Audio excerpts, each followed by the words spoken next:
Hola, un saludo muy especial a todos mis hermanos del canal Carlos Condeliscano de la comunidad Fuego del Espíritu Santo, comunidad virtual Fuego del Espíritu Santo. Hoy vamos a compartir un texto bíblico que quiero que lo reflexionáramos juntos y es tomado del Evangelio según San Juan en el capítulo 4, versículo del 1 en adelante, la mujer samaritana. En un instante comenzamos, pero no te olvides suscribirte aquí a nuestro canal Carlos Condeliscano, comunidad virtual Fuego del Espíritu Santo, una comunidad católica en la que traemos enseñanzas, prédicas y talleres para el crecimiento espiritual. Suscríbete aquí y toca la campanita. En un segundo estamos contigo. Estamos de vuelta. Vamos a leer entonces, todos con Biblia en mano, el Evangelio según San Juan en el capítulo 4 de 1 en adelante. Pero antes vamos a hacer una pequeña oración al Espíritu Santo.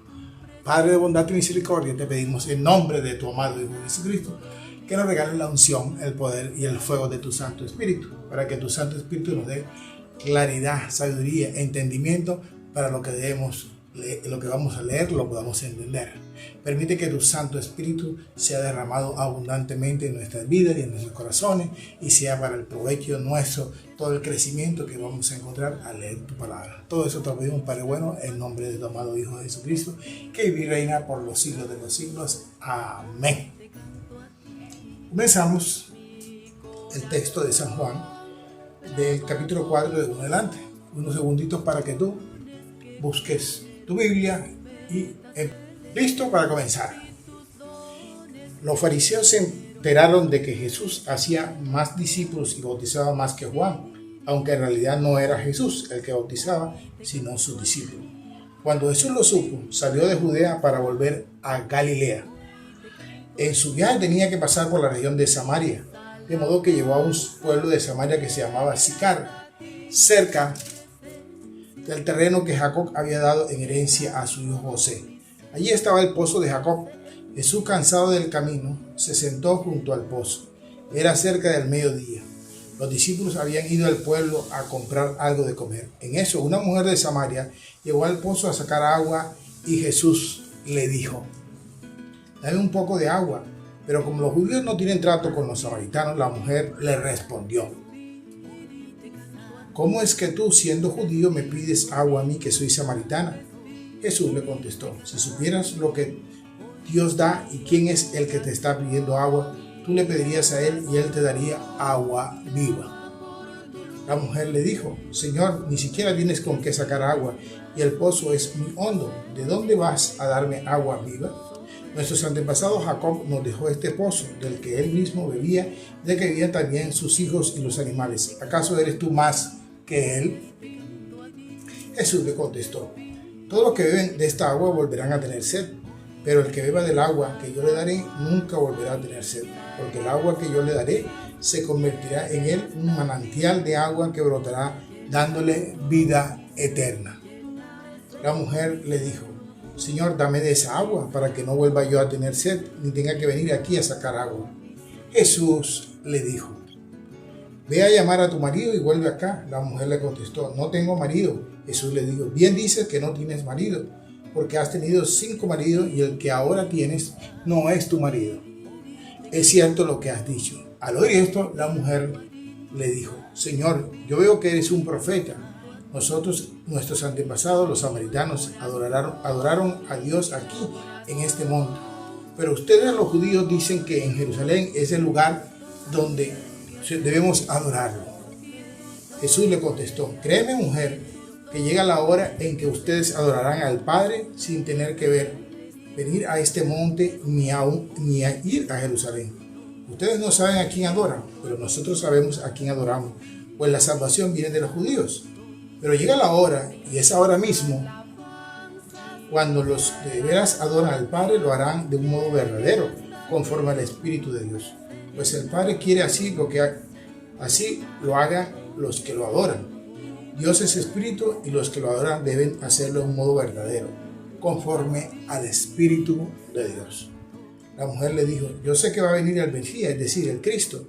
Cuando Él venga nos los explicará todo. Jesús le dijo: ese soy yo, el mismo que habla contigo. En esto llegaron sus discípulos y se quedaron extrañados de que Jesús estuviera hablando con una mujer. Pero ninguno le atrevió a preguntarle de qué quería o de qué estaban conversando con ella. La mujer dejó su cántaro y se fue al pueblo, donde dijo a la gente: vengan a ver a un hombre que me ha dicho todo lo que he hecho, ¿y no será este el Mesías? Voy a dejarlo ahí, versículo 29. Palabra del Señor. Gloria a ti, Señor Jesús. Texto bíblico muy conocido, tomado del Evangelio según San Juan, en el que nos habla de una mujer samaritana. Y nos habla de Jesús, que Jesús estaba bautizando, o no era él, sino sus discípulos junto con Juan. Y dice que ya había como una pequeña celos entre los discípulos de Juan y los discípulos de Jesús. Y Jesús decide retirarse de donde estaban bautizando y decide irse a Jerusalén. Pero para ir a Jerusalén había que pasar por Samaria. Y había dos caminos. Un camino que era un camino que bordeaba Samaria para llegar a Jerusalén, y el otro camino en el que se atravesaba Samaria. Normalmente los judíos cogían el camino que bordeaba Samaria porque ellos estaban en contienda siempre, ¿verdad? Estaban en contienda porque los judíos decían que ellos eran el pueblo escogido y los samarios eran unos perros, ellos no eran del pueblo escogido. Y entonces normalmente bordeaban la región de Samaria. Pero el texto dice que Jesús mandó a sus discípulos a buscar alimento y cogió por un pueblo llamado Sicar, que queda en la región de Samaria. Y cogió por ahí, por donde los demás gente no cogen. Pero antes de seguir adelante, yo quisiera que revisáramos lo siguiente que te voy a explicar. La Biblia, hay tres maneras de leerla. Una manera de leer la Biblia es que usted coja la Biblia y la lea como quien lee un libro. Y usted vaya estudiando, leyendo y vaya viendo quién es el autor del libro, y vaya viendo la historia, cómo termina la historia, cómo comienza la historia y en qué termina la historia. O sea, como que vea un relato interesante en el que hay unos guerreros, unos que ganan, otros que pierden, y hay algunos relatos muy interesantes que llaman la atención y provocan leer el libro. Una manera de leerla. La segunda manera de leerla es cuando usted es un estudioso de la Biblia, usted es un teólogo, usted es un biblista, usted es una persona que va a hacer un estudio minucioso viendo la época, cuál era las palabras comunes en ese tiempo, cuál era la religión predominante en ese tiempo, cuál era el gobierno predominante en ese tiempo, cómo se hablaba y cuál era el lenguaje popular de aquel tiempo. ¿Cuál es el significado de cada palabra dicha en aquel momento, en aquel instante, cuando gobernaba tal persona, cuando estaba en tal situación, ¿no? Esas personas son las que estudian la Biblia a profundidad, y nosotros respetamos y seguimos, según la Santa Madre Iglesia, lo que ellos nos enseñan.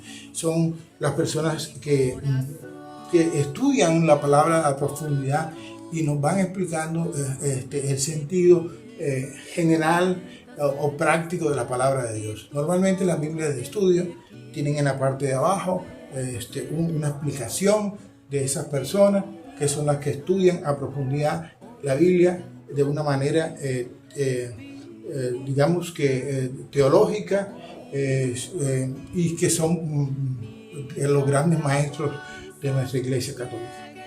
Pero existe una tercera manera de leer la palabra de Dios, y es cuando uno toma la palabra de Dios en una mano y toma su vida en la otra mano. Y la idea es que usted coja la Biblia en una mano y su vida en la otra mano y haga esto, la entrelace, haga esto. Porque la palabra de Dios, lo que está contando al final, o en resumen de todo, es la historia de la salvación. Y la historia de la salvación del pueblo del pueblo judío es la misma historia que personalmente tiene cada uno de nosotros. Todo eso que le pasó al pueblo judío, que fue que Abraham fue sacado de su tierra, que Dios hizo un pacto con unas leyes con Moisés, que pasaron en el desierto, que adoraron ídolos, que se arrepintieron, que Dios los perdonó, que Dios le mandó profetas, todo lo que le pasó a ese pueblo. Y en el Nuevo Testamento, la venida de Jesús a la tierra, la muerte en la cruz, que vino para perdonar todos nuestros pecados, todo lo que es la historia de la salvación. Esa historia también se refleja en cada uno de nosotros. Cada uno de nosotros en nuestra vida tenemos una historia de salvación. Entonces se trata que cuando leemos la Biblia, de coger los textos y mirar dónde y cómo y cuándo me ha pasado eso del texto a mí. Y además, la palabra nos dice en 1 de Juan 1 y en la carta de Juan que la palabra es Jesús. Jesús es la palabra. Por lo tanto, con mucha más razón, si la palabra es Jesús, tenemos que ver cómo es, cuándo es y qué momento Jesús hace parte de nuestra vida y cómo se enlaza todo lo que Él nos está transmitiendo en nuestra vida. Entonces, cuando venimos hablando sobre la samaritana, no nos podemos quedar en el solo hecho de que fue allá una mujer que vivió hace más de 2000 años y que pobrecita o no pobrecita, no. Tenemos que ver ahí dónde estamos nosotros y cómo eso ha repercutido o ha pasado alguna vez en nuestras vidas. Resulta que Jesús, en vez de ir por la parte de afuera de Samaria, decidió coger por el centro porque él tenía ya un programa establecido que el Padre le tenía para él. Ya él tenía un programa que realizar. Y él tenía que venir a la salvación de todos los hombres, judíos y no judíos. Y él ya tenía en su mente que seguramente tenía una palabra de conocimiento que le había dado el Padre, que había una mujer que quizás no era tan buena, ¿verdad? Quizás no era tan buena como no lo somos ni tú ni yo. Y que él quería hoy darle una posibilidad de salvación. Y él sabía que esa mujer iba a llegar a esa hora, por esa misma palabra de conocimiento. Sabía que iba a llegar a esa hora, las 12 del día, sol caliente. Normalmente no es la hora donde las mujeres van a recoger agua al pozo, porque ellas van muy temprano en la mañana. El pozo es un lugar de reunión, de encuentro de las mujeres, y con algunos hombres que coquetean. Ese era más o menos el plan que había en ese tiempo. Pero a las 12 del día no era eso, nadie iba con sol caliente a buscar agua. Pero Jesús sabía, por la palabra de conocimiento que el Padre le había dado, que esa mujer, que no era tan buena, iba a llegar al pozo. Y Jesús por eso coge por Sicar y se sienta y le pide a aquella mujer que le dé agua. Y empiezo a hablarle de un lenguaje normal, un lenguaje, yo diría que carnal, un lenguaje del común y corriente, ¿verdad? Una persona tiene sed y le pide a otra agua. Pero la diferencia está en que la mujer se abisma porque en ese tiempo los hombres no le hablaban a las mujeres así, mucho menos si él era judío y ella era samaritana. Y además encontrar que ese judío se acercaba a la samaritana y le pedía algo. Entonces ella se quedó un poco así: ¿cómo es esto que tú, siendo judío, me pides a mí agua, que yo soy samaritana y tú eres hombre y yo soy mujer? O sea, había todas unas condiciones no propias de la cultura de ese tiempo. Pero Jesús poco a poco le va hablando y le va hablando y le va mostrando y lo va llevando a un lenguaje más espiritual. Y le va diciendo que si tú supieras quién es el que te está pidiendo agua y cuál es el agua que yo daría. Y aunque la mujer poco a poco va ahí cogiendo, llega un momento en que ella vuelve otra vez al lenguaje común y corriente, porque no logra entender lo que él le quiere decir. Y Jesús la está tratando de llevar para que ella pueda entender y se pueda encontrar con él. Y ella sabe algo de religión porque le dice: yo sé que va a venir el Mesías, yo sé que él no nos va a explicar todo. Pero Jesús encontró que había algo que le faltaba a esa mujer. Y era que esa mujer tenía un pecado grave en su corazón y necesitaba ser sanado para que ella pudiera realmente tener un encuentro con él y para poder ser una mujer realmente, un proceso de conversión y ser una verdadera servidora. Quizás este es el tiempo que Dios está tocando tu corazón, porque quizás tú también, como ella y como yo, necesitamos sacar de nuestro corazón ese pecado que no nos deja avanzar, ese pecado que nos tiene atribulados y que no nos deja desarrollar y comprender las cosas espirituales. Y entonces Jesús le pide a aquella mujer que llame a su marido. Y entonces esa mujer dice, no, yo no tengo marido. Y Jesús le toca la llaga y le dice, sí, tú dices que no tienes marido, porque el que ahora tienes tampoco es tu marido. O sea, necesitaba hacerle un proceso de sanación interior a aquella mujer, para que aquella mujer pudiera despertar de aquel momento, de aquel mundo en que ella estaba viviendo. Y cuando Jesús le dice a ella enseguida siente que sí, que hay algo en este hombre que es especial, hay algo en este hombre que ella no puede comprender. Y dice el texto, y es muy importante lo que voy a referir, que aquella mujer cuando Jesús la interrogó y le empezó a interrogar y le empezó a hablar, es que usted no sabe a quién adora, y ella trataba de cambiarle la conversación, es que nosotros adoramos aquí, pero y usted dice que es allá, y ella trataba de cambiarle la conversación. Pero hubo dos cosas muy importantes en este texto bíblico que yo quiero que hoy te las lleves para tu casa. La primera cosa, que es la única persona en el Nuevo Testamento, ni siquiera los discípulos ni los apóstoles, Dios le dijo quién era él.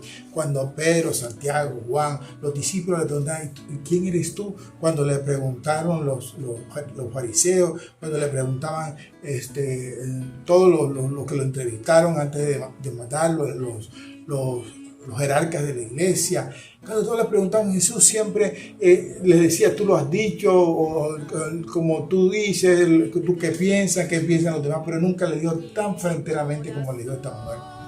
Cuando aquella mujer, ¿y acaso tú eres el Mesías? Y él le dijo, tú lo has dicho.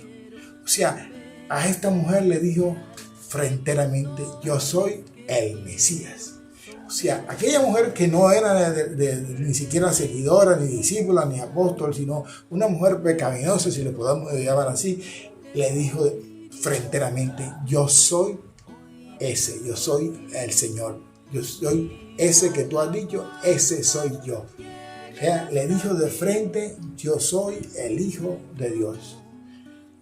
Entonces, la primera cosa, eso significa que cualquiera de nosotros, pecadores o no pecadores, infieles o no infieles, servidores o no servidores, cercanos a la iglesia o no tan cercanos, pero que Jesús nos tiene en su corazón, nos ama a todos por igual, te está llamando y te quiere dar una oportunidad para que tú te conviertas. Necesita una sanación profunda en tu corazón, y cuando tú sanes tu corazón, Él te va a decir, como le dijo a aquella mujer, cuando tú le preguntes, Señor, pero tú ¿quién eres? Yo sé que va a venir el Mesías, yo sé que el Mesías vino, y Él te va a decir, ese soy yo. Él se te va a presentar como el Mesías, el Hijo de Dios. Pero necesitas sanar tu corazón, necesitas limpiar tu interior, necesitas nacer de nuevo para que Dios haga la obra en ti. Y por último, un dato no menos importante es el dato ese que dice la palabra de Dios, que aquella mujer dejó el cántaro y se fue para el pueblo a hablarle a los paisanos de lo que había pasado y cómo este hombre le había dicho todo lo que ella había hecho. Ese dejar el cántaro tiene una connotación muy importante, porque dejar el cántaro es dejar nuestra vida anterior, dejar el cántaro es dejar lo que antes hacíamos, dejar el cántaro es dejar aquella vida que hasta ahora nos tenía frustrado, la vida que nos tenía encadenado y que no nos dejaba ser libres. Dejar el cántaro significa en libertad haberle creído a Dios, haber experimentado su amor y salir a llevar el mensaje de salvación. No podemos ser evangelizadores ni servidores de Dios si antes no hemos dejado el cántaro. Y para dejar el cántaro tenemos que vaciar nuestro corazón. Y para vaciar nuestro corazón tenemos que sacar nuestro pecado, el pecado que nos tiene atribulados y nos tiene adormitados y no nos deja estar libres para poder salir a predicar el Evangelio. Muchos de nosotros todavía estamos amarrados, muchos de nosotros todavía el pecado nos tiene atribulados y por eso estamos llenos de dudas, de miedos, de temores, porque todavía no hemos podido salir de eso. Pero Jesús tiene un plan para nuestra vida. Él sabe dónde va a encontrarse con nosotros. Ya Él tiene el plan Y de pronto no es el que nosotros pensábamos, de pronto no era en aquel lugar o aquel otro lugar. Él ya sabe dónde encontrarse contigo, Él ya lo tiene preestablecido, ya Él sabe, quizás en el menos indicado, ahí Él te va a encontrar contigo. Él se va a hacer el encontradizo contigo para que tú puedas experimentar su amor, su gracia y su presencia. Dios te ama y Dios necesita encontrarse contigo. No lo dejes esperando. Él te tiende la mano y quiere encontrarse de una manera especial contigo. Así que yo te invito a que te acerques a Jesús y deja que Él tome tu corazón, lo limpie, lo purifique, lo transforme y lo haga nuevo para Él. Y aquella mujer, dice la palabra de Dios, termina diciendo que trajo a muchas personas del pueblo para que vieran a Jesús. Y al final muchos de ellos contaron, no le creemos solamente por lo que nos han dicho, sino porque nosotros mismos lo hemos visto y lo hemos oído. Porque fue una muy buena evangelizadora. Hizo que aquellos hombres tuvieran también el encuentro personal con Jesús. No se hizo lo importante ella, sino que ella llevó a esos hombres, a esas mujeres, para que se encontraran con el que se tenían que encontrar. Tú y yo tenemos que encontrarnos con Jesús, para que Jesús sane nuestros corazones. En un momentico vamos a hacer una oración de entrega, para que tú puedas entregar tu corazón, tu alma y tu espíritu al Señor, y el Señor haga de ti hombre nuevo, mujer nueva para Él. Ya volvemos, vamos a orar. Padre bueno, santo y misericordioso, aquí estamos tus hijos, deseoso cada día de ser llenos de tu luz y de tu amor. Que sea la presencia tuya, tu amor infinito, el que hoy nos bañes con la gracia de tu Espíritu Santo y nos dé la capacidad de entender y comprender lo que tú nos has hablado en tu palabra. Danos capacidad, Señor, de poder entender que tú nos estás buscando y que nuestro corazón debemos entregarlo a ti. Que nos has regalado unos sacramentos como el de la reconciliación para que podamos entregar todos aquellos pecados que no nos dejan ser libres. Y que de una vez vaciado de aquellos pecados, de una vez vaciado de aquellas cosas que nos tienen atado a un pasado, podamos caminar sueltos, dejando a un lado el balde, dejando a un lado aquellas cosas que nos tienen atados y poder salir con alegría, con entusiasmo a llevar tu palabra y tu mensaje de salvación. Gracias, Señor, porque este texto nos recuerda que tú siempre estás presto para encontrarte con nosotros, porque tú buscas quizás los sitios menos indicados, porque ya tú sabes dónde encontrarte con nosotros. Gracias, Señor, por tu amor. Gracias por estar siempre presente en nuestras vidas, en nuestros corazones. Gracias, Señor, por todo lo que tú nos regalas y todo lo que tú nos das. Gracias, Señor. Gracias, María Santísima, por estar a nuestro lado y por llevar nuestras peticiones a tu amado Hijo Jesucristo, nuestro Señor. Amén, amén y amén. Canal Carlos Condens, canal de la comunidad virtual Fuego del Espíritu Santo, un canal católico para ayudar al crecimiento espiritual de nosotros los católicos, un canal de laico para laico. Así que bienvenido, pásatelo a tus amigos, a tus familiares y aquí nos estamos encontrando. Dios te bendiga.